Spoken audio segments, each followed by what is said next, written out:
আসসালামু আলাইকুম। আজ সোমবার 2রা মার্চ 2026। আমন্ত্রণ ফ্রেন্ডলি মোবাইল প্রবাস টাইম বুলেটিনে। আপনাদের সাথে আমি শরীফুল ইসলাম। শুরুতেই জানাবো শিরোনাম। মাস্কাট উপকূলে ভয়াবহ হামলায় নিহত 4 বাংলাদেশি সহ 21 জনকে উদ্ধার।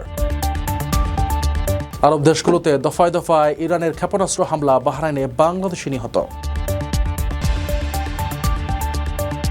যুদ্ধ পরিস্থিতির প্রভাব আকাশপথেও স্বাভাবিক কেবল বাংলাদেশ ওমানের ফ্লাইট। মসজিদের মিনারে উড়ল লাল পতাকা, ভয়ঙ্কর প্রতিশোধের বার্তা দিল ইরান। সৌদি সহ মধ্যপ্রাচ্যের 6 দেশের জরুরি বৈঠক, অবিলম্বে হামলা বন্ধের আহ্বান। ফের দেশের বাজারে স্বর্ণের দামে আগুন, ভরিতে পারল প্রায় 5,500 টাকা। দর্শক, দেখছিলেন শিরোনাম, এবারে পুরো খবর। রমজানের প্রতিটি মুহূর্ত অমূল্য। লাইনে দাঁড়িয়ে ইবাদতের সময় নষ্ট করবেন কেন? ঘরে বসেই মুহূর্তে টাকা পাঠান প্রিয়জনের কাছে গালফ এক্সচেঞ্জ মোবাইল অ্যাপে। দ্রুত ও নিরাপদে টাকা পাঠান বিকাশ ও ব্যাংক অ্যাকাউন্টে। এই রমজানের সময় দিন ইবাদতে, টাকা পাঠান গালফ এক্সচেঞ্জ মোবাইল অ্যাপে। গালফ এক্সচেঞ্জ, বাংলাদেশিদের প্রিয় এক্সচেঞ্জ। ওমানের মাস্কাট উপকূলে একটি তেলবাহী জাহাজে চালকবিহীন নৌযান দিয়ে ভয়াবহ হামলার ঘটনা ঘটেছে। এতে জাহাজে আগুন ধরে এক ভারতীয় ক্রু নিহত হয়েছেন, তবে 4 জন বাংলাদেশি সহ মোট 21 জন ক্রুকে নিরাপদে উদ্ধার করা সম্ভব হয়েছে। ঠিক একদিন আগেই ওমানের দুকুম বন্দরেও একই ধরনের আরেকটি হামলার ঘটনা ঘটেছিল। পরপর 2 দিন এমন জোড়া হামলার ঘটনায় ওমান জুড়ে চরম উদ্বেগ উৎকণ্ঠা দেখা দিয়েছে। ওমানের মাস্কাট উপকূলের কাছে একটি তেলবাহী জাহাজে চালকবিহীন নৌযান দিয়ে ভয়াবহ হামলার ঘটনা ঘটেছে। এতে জাহাজে আগুন ধরে বিস্ফোরণের সৃষ্টি হয় এবং এক ভারতীয় ক্রু নিহত হয়েছেন। তবে জাহাজটিতে থাকা 4 জন বাংলাদেশি সহ মোট 21 জন ক্রুকে নিরাপদে উদ্ধার করা সম্ভব হয়েছে। ওমানের মেরিটাইম সিকিউরিটি সেন্টারের বিবৃতির বরাত দিয়ে জানানো হয়েছে, মার্শাল আইল্যান্ডসের পতাকাবাহী MKD বোম নামের ওই তেলবাহী জাহাজটি মাস্কাট গভর্নরেটের উপকূল থেকে প্রায় 52 নটিক্যাল মাইল দূরে অবস্থান করছিল। হামলার পরপরই জাহাজটির প্রধান ইঞ্জিন কক্ষে ভয়াবহ আগুন ও বিস্ফোরণের ঘটনা ঘটে, যার ফলে প্রাণ হারান ওই ভারতীয় নাবিক। ঘটনার সময় জাহাজটিতে প্রায় 59,463 মেট্রিক টন কার্গো ছিল। মেরিটাইম সিকিউরিটি সেন্টারের সমন্বয়ে পানামার পতাকাবাহী বাণিজ্যিক জাহাজ MD স্যান্ড দ্রুত ঘটনাস্থলে পৌঁছে বিপদগ্রস্ত ক্রুদের উদ্ধার করে। উদ্ধার হওয়া 21 জন ক্রুদের মধ্যে 16 জন ভারতীয়, 4 জন বাংলাদেশি এবং 1 জন ইউক্রেনের নাগরিক রয়েছেন। ক্ষতিগ্রস্ত তেলবাহী জাহাজটির বর্তমান পরিস্থিতি নিবিড়ভাবে পর্যবেক্ষণ করছে রয়্যাল নেভি অফ ওমান। একই সঙ্গে এই সামুদ্রিক এলাকা দিয়ে চলাচলকারী অন্যান্য জাহাজকে প্রয়োজনীয় সতর্কবার্তা দেওয়া হচ্ছে। ঠিক একদিন আগেই ওমানের দুকুম বন্দরেও একই ধরনের আরেকটি হামলার ঘটনা ঘটেছিল। পরপর 2 দিনে দুকুম ও মাস্কাট উপকূলে এমন জোড়া হামলার ঘটনায় দেশটিতে চরম উদ্বেগ তৈরি হয়েছে। প্রবাসীদের জন্য নির্মাণ হচ্ছে দেশের প্রথম স্মার্ট সিটি, যেখানে থাকছে স্কুল, মসজিদ, হাসপাতাল, সুইমিং পুল, হেলিপ্যাড, পাঠাগার, জিম, সুপারমার্কেট, শিশু পার্ক সহ সকল নাগরিক সুবিধা। মাত্র 30 লাখ টাকা বিনিয়োগে মিলছে আকর্ষণীয় ফ্ল্যাট। প্লাটিনাম ইনভেস্টরদের জন্য ঢাকা বিমানবন্দরে VIP প্রোটোকল সুবিধা। বিস্তারিত জানতে যোগাযোগ করুন স্ক্রিনে দেয়া হোয়াটসঅ্যাপ অথবা ইমো নাম্বারে। ইরান ও ইসরায়েলের মধ্যকার চলমান সংঘাতের বলি হয়েছেন বাহরাইনে কর্মরত বাংলাদেশি প্রবাসী মোহাম্মদ তারেক। সোমবার ভোরে বাহরাইনের সমুদ্র সীমায় ইরানের ছোড়া একটি ক্ষেপণাস্ত্রের ধ্বংসাবশেষ জাহাজের ওপর পড়লে 48 বছর বয়সী তারেক নিহত হন। তার বাড়ি চট্টগ্রামের সন্দ্বীপ উপজেলার আজিমপুর ইউনিয়নে। এ ঘটনায় আরও 2 জন বাংলাদেশি গুরুতর আহত হয়েছেন। বর্তমানে নিহতের মরদেহ দেশে আনার প্রক্রিয়া চলছে এবং প্রবাসীদের সর্বোচ্চ সতর্ক থাকার পরামর্শ দিয়েছে বাহরাইন অবস্থিত বাংলাদেশ দূতাবাস। মধ্যপ্রাচ্যে ইরান, যুক্তরাষ্ট্র, ইসরায়েলের মধ্যে চলমান ভয়াবহ সংঘাতের বলি হয়েছেন বাহরাইনে কর্মরত বাংলাদেশি প্রবাসী মোহাম্মদ তারেক। সোমবার স্থানীয় সময় ভোরে বাহরাইনের রাজধানী মানামার নিকটবর্তী সমুদ্র সীমায় ইরানের ছোড়া ক্ষেপণাস্ত্রের ধ্বংসাবশেষ একটি জাহাজের ওপর পড়লে এই মর্মান্তিক প্রাণহানির ঘটনা ঘটে। বাহরাইনে নিযুক্ত বাংলাদেশ রাষ্ট্রদূত মোহাম্মদ রইস হাসান সারওয়ার ঘটনার সত্যতা নিশ্চিত করে জানান, এই হামলায় মোহাম্মদ তারেক নিহত হওয়ায় পাশাপাশি আরও 2 জন বাংলাদেশি গুরুতর আহত হয়েছেন। গত শনিবার যুক্তরাষ্ট্র ইসরায়েলের যৌথ হামলায় ইরানের সর্বোচ্চ নেতার মৃত্যুর পর ইরান যে প্রতিশোধমূলক হামলা শুরু করেছে, এটি তারই ধারাবাহিকতা। নিহত মোহাম্মদ তারেকের বাড়ি চট্টগ্রামের সন্দ্বীপ উপজেলার আজিমপুর ইউনিয়নে। তিনি দীর্ঘ 27 বছর ধরে বাহরাইনের একটি ড্রাইডক শিপইয়ার্ডে কর্মরত ছিলেন এবং পরিবারের প্রধান উপার্জনক্ষম ব্যক্তি হিসেবে নিয়মিত দেশে রেমিটেন্স পাঠাতেন। তার মৃত্যুর খবরে সন্দ্বীপে শোকের ছায়া নেমে এসেছে। বর্তমানে নিহতের মরদেহ দেশে আনার বিষয়ে আইনি ও কূটনৈতিক প্রক্রিয়া শুরু হয়েছে এবং আহতদের সুচিকিৎসা নিশ্চিত করতে দূতাবাস স্থানীয় কর্তৃপক্ষের সাথে যোগাযোগ রক্ষা করছে। মধ্যপ্রাচ্যের চরম অস্থির অবস্থায় প্রবাসীদের সর্বোচ্চ সতর্ক থাকার পরামর্শ দিয়েছে বাংলাদেশ দূতাবাস। আপনার স্বপ্নগুলো আকাশ ছুবে প্রবাসীর হেলিকপ্টারের মাধ্যমে। বিয়ে, জন্মদিন অথবা যে কোনো বিশেষ প্রয়োজনে হেলিকপ্টার ভাড়া করতে যোগাযোগ করুন স্ক্রিনে দেয়া নাম্বারে। প্রবাসীর হেলিকপ্টার, নিরাপদ ও সাশ্রয়ী বাহনের বিশ্বস্ত নাম। মধ্যপ্রাচ্যের চলমান যুদ্ধ পরিস্থিতির মধ্যে বাংলাদেশ ও ওমানের মধ্যকার বিমান চলাচল স্বাভাবিক রয়েছে। সোমবার চট্টগ্রামের শাহ আমানত আন্তর্জাতিক বিমানবন্দর থেকে মাস্কাটগামী ফ্লাইটগুলো নির্ধারিত সময়ে ছেড়ে গেছে। যদিও একই দিনে আমিরাতগামী বেশ কিছু ফ্লাইট বাতিল করা হয়েছে। বিমানবন্দর কর্তৃপক্ষ জানিয়েছে, সালাম এয়ারের একটি ফ্লাইট সকালে নিরাপদে চট্টগ্রামে অবতরণ করে এবং পুনরায় যাত্রী নিয়ে মাস্কাটের উদ্দেশ্যে রওনা হয়। যুদ্ধাবস্থার মধ্যে ওমানের এই নিরবিচ্ছিন্ন যোগাযোগ ব্যবস্থা প্রবাসী যাত্রীদের মাঝে স্বস্তি ফিরিয়ে এনেছে। মধ্যপ্রাচ্যে চলমান যুদ্ধ পরিস্থিতির মধ্যে বাংলাদেশ থেকে ওমানের ফ্লাইট চলাচল স্বাভাবিক রয়েছে। সোমবার চট্টগ্রামের শাহ আমানত আন্তর্জাতিক বিমানবন্দর থেকে মাস্কাটগামী ফ্লাইট নির্ধারিত সময়ে গন্তব্যে ছেড়ে গেছে। যদিও আমিরাতগামী বেশ কয়েকটি ফ্লাইট বাতিল করা হয়েছে এদিন।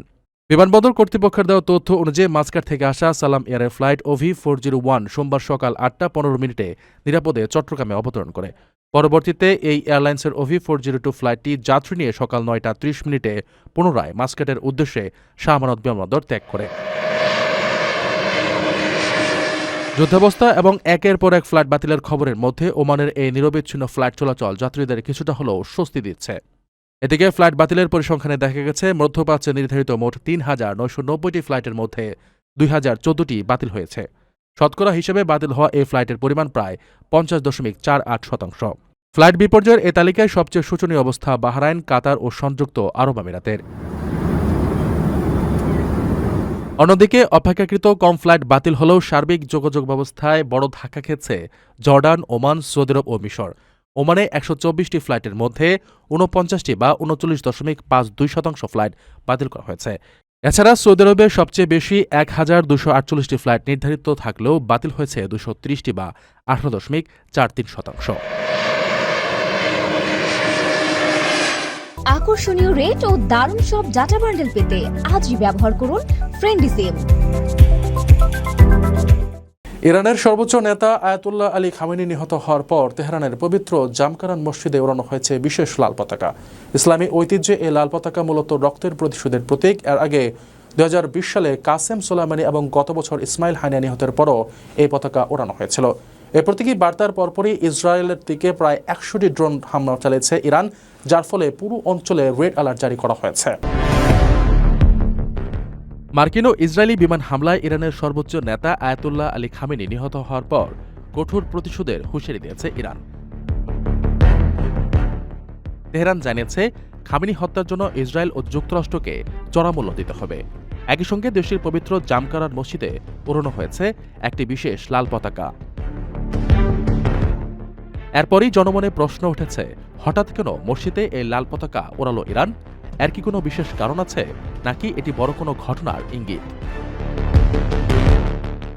ইসলামী ঐতিহ্যে লাল পতাকা সাধারণত শহীদদের প্রতিশোধের প্রতীক হিসেবে পরিচিত। বিশেষত শিয়া মতাবলম্বীদের কাছে এটি ইমাম হুসাইন রাদিয়াল্লাহু আনহু এবং কারবালার শহীদদের স্মরণে ও প্রতিশোধের প্রতীক হিসেবে দেখা হয়। খামেনিকে হত্যার পর এই পতাকা উত্তোলনের মাধ্যমে ইরান মূলত বিশ্বের কাছে রক্তের প্রতিশোধ নেওয়ার একটি কঠোর বার্তা পাঠিয়েছে। জামকারান মসজিদটি শিয়া মতাদর্শে বিশেষভাবে গুরুত্বপূর্ণ, কারণ এটি ইমাম মাহদির সঙ্গে সম্পর্কিত একটি স্থান হিসেবে বিবেচিত। এখানে সচরাচর লাল পতাকা দেখা যায় না, কেবল বিশেষ ও চরম উত্তেজনাকর পরিস্থিতিতে এটি উত্তোলন করা হয়। এর আগে 2020 সালের 4 জানুয়ারি যখন মার্কিন হামলায় ইরানের কুদস বাহিনীর প্রধান জেনারেল কাসেম সোলাইমানি নিহত হন, তখনও এই লাল পতাকা ওড়ানো হয়েছিল। সবশেষ গত বছরের আগস্টে হামাস নেতা ইসমাইল হানিয়া নিহতের ঘটনায়ও এ দৃশ্য দেখা গিয়েছিল।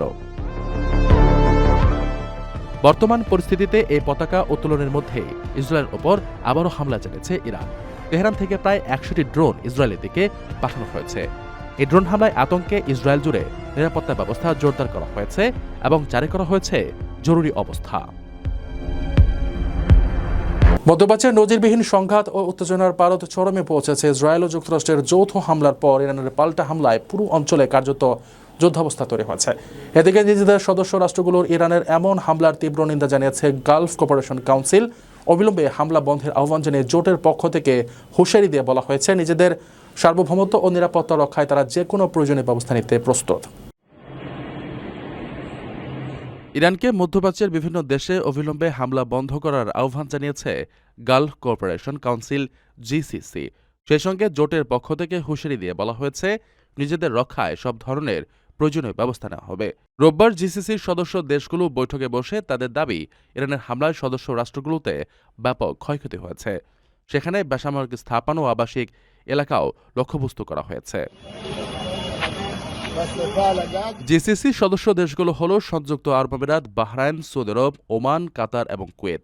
ইরানের হামলার নিন্দা জানিয়ে সংগঠনটি এক বিবৃতিতে অভিযোগ করেছে, ইরান তাদের সার্বভৌমত্ব ও আন্তর্জাতিক আইন লঙ্ঘন করেছে। বিবৃতিতে জিসিসি ইরানকে অবিলম্বে হামলা বন্ধ করার আহ্বান জানিয়ে সংলাপ ও কূটনৈতিক চেষ্টার গুরুত্বের উপর জোর দিয়েছে। একই সঙ্গে তারা সতর্ক করে দিয়ে বলেছে, নিজেদের নিরাপত্তা রক্ষায় প্রয়োজন হলে সব ধরনের ব্যবস্থা নেওয়া হবে। পরমাণু ইস্যুতে ওয়াশিংটন তেহরান পরোক্ষ আলোচনার মধ্যে শনিবার ভোরে হামলা শুরু করে ইসরায়েল। সঙ্গে যোগ দেয় যুক্তরাষ্ট্র। হামলার পরপরই ইরান পাল্টা জবাব দেয়। ইসরায়েল এবং মধ্যপ্রাচ্যে মার্কিন বাহিনী কাজ করে এমন ঘাঁটিগুলো লক্ষ্য করে ক্ষেপণাস্ত্র ও ড্রোন নিক্ষেপ করে। এতে ইসরায়েল, সংযুক্ত আরব আমিরাত, বাহরাইন, কুয়েত, কাতার, ওমান ও সৌদি আরবে বিস্ফোরণের শব্দ পাওয়া যায়। এবারের হামলায় নিহত হন ইরানের সর্বোচ্চ ধর্মীয় নেতা আয়াতুল্লাহ আলী খামেনি। দেশের বাজারে স্বর্ণের দাম আবারও রেকর্ড ছাড়িয়েছে। আন্তর্জাতিক বাজারে অস্থিরতায় মাত্র 2 দিনের ব্যবধানে ভরিতে 5,424 টাকা বাড়িয়ে 22 ক্যারেট সোনার দাম নির্ধারণ করা হয়েছে 2,74,104 টাকা। আর সকাল 10টা থেকে এই নতুন দাম কার্যকর করেছে বাজুস। চলতি 2026 সালে এই নিয়ে মোট 35 বার স্বর্ণের দাম সমন্বয় করা হলো, যা সাধারণ ক্রেতা ও ব্যবসায়ীদের মধ্যে চরম উদ্বেগ সৃষ্টি করেছে। দেশের বাজারে স্বর্ণের দাম আবারও আকাশচুম্বী হয়ে উঠেছে। মাত্র 2 দিনের ব্যবধানে ভরিতে 5,424 টাকা বাড়িয়ে ভালো মানের অর্থাৎ 22 ক্যারেট সোনার দাম নির্ধারণ করা হয়েছে 2,74,104 টাকা। আজ সোমবার 2 মার্চ সকাল 10টা থেকে এই নতুন দর কার্যকর হয়েছে বলে নিশ্চিত করেছে বাংলাদেশ জুয়েলার্স অ্যাসোসিয়েশন। সংগঠনটি এক বিজ্ঞপ্তিতে জানায়, স্থানীয় বাজারে তেজাবি সোনার দাম বৃদ্ধি পাওয়ায় এই মূল্য সমন্বয় করা হয়েছে। নতুন দাম অনুযায়ী 21 ক্যারেট সোনার ভরি 2,66,464 টাকা, 18 ক্যারেট 2,24,267 টাকা এবং সনাতন পদ্ধতির সোনার ভরি 1,63,539 টাকা নির্ধারণ করা হয়েছে। উল্লেখ্য, এর আগে গত 28 ফেব্রুয়ারিও স্বর্ণের দাম বাড়ানো হয়েছিল। এ নিয়ে চলতি 2026 সালেই দেশের বাজারে মোট 35 বার স্বর্ণের দাম সমন্বয় করল বাজুস। আন্তর্জাতিক বাজারে অস্থিরতা ও স্থানীয় সংকটের প্রভাবে দামের এই অস্বাভাবিক ঊর্ধ্বগতি সাধারণ ক্রেতা ও ব্যবসায়ীদের মধ্যে নতুন করে উদ্বেগের সৃষ্টি করেছে। দর্শক দেখছিলেন ফ্রেন্ডলি মোবাইল প্রবাস টাইম বুলেটিন। শেষ করার আগে শিরোনামগুলো জানিয়ে দিচ্ছি আরও একবার। মাস্কাট উপকূলে ভয়াবহ হামলায় নিহত 4 বাংলাদেশি সহ 21 জনকে উদ্ধার। আরব দেশগুলোতে দফায় দফায় ইরানের ক্ষেপণাস্ত্র হামলা, বাহরাইনে বাংলাদেশি নিহত। যুদ্ধ পরিস্থিতির প্রভাব আকাশপথেও স্বাভাবিক কেবল বাংলাদেশ ওমানের ফ্লাইট। মসজিদের মিনারে উড়ল লাল পতাকা, ভয়ঙ্কর প্রতিশোধের বার্তা দিল ইরান। সৌদি সহ মধ্যপ্রাচ্যের 6 দেশের জরুরি বৈঠক, অবিলম্বে হামলা বন্ধের আহ্বান। ফের দেশের বাজারে স্বর্ণের দামে আগুন, ভরিতে বাড়ল প্রায় 5,500 টাকা। এ ছিল ফ্রেন্ডলি মোবাইল প্রবাস টাইম বুলেটিনের আজকের আয়োজনে। প্রবাসের সর্বশেষ সংবাদ পেতে ভিজিট করুন probastimes.net, সাবস্ক্রাইব করুন আমাদের ইউটিউব চ্যানেল এবং চোখ রাখুন ফেসবুক পেজে। পরবর্তী বুলেটিন দেখার আমন্ত্রণ জানিয়ে আজকের মতো বিদায় নিচ্ছি। আমি শরীফুল ইসলাম। সেই পর্যন্ত সবাই ভালো থাকবেন এবং নিরাপদে থাকবেন। আল্লাহ হাফেজ।